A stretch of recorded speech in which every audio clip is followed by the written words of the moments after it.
તો આગળ વાત બનાસકાંઠાના વડગામ તાલુકામાં આવેલ મુક્તેશ્વર ડેમમાં ડૂબી જવાથી એક યુવકનું કરુણ મોત નીપજતા પરિવારોમાં શોકની લાગણી પ્રસરી છે। માહિતી મુજબ ભરત વાદી નામનો યુવક જ્યારે પાણીમાં નહાવા પડ્યો હતો અને નહાવા પડ્યા બાદ યુવક પાણીમાં ગરકાવ થઈ ગયો હતો અને વહેલી સવારે મૃતદેહ પાણીમાં તરતો બહાર જોવા મળ્યો હતો। તો ભારતવાદી નામના યુવકનો કરુણ અંત આવ્યો હતો અને આ સાથે જ આપ દ્રશ્યોમાં જોઈ શકો છો મુક્તેશ્વર ડેમમાં ડૂબી જવાથી વ્યક્તિનું મોત થયું છે। નહાવા પડ્યા બાદ યુવક લાપતા બની ગયો છે।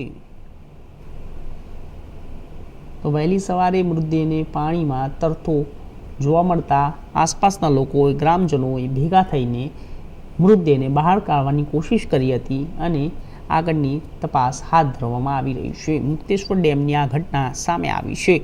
ભરતવાદી નામનો યુવક પાણીમાં નહાવા પડતા તેનું અંતે કરુણ મોત નીપજ્યું છે। વહેલી સવારે મૃતદેહ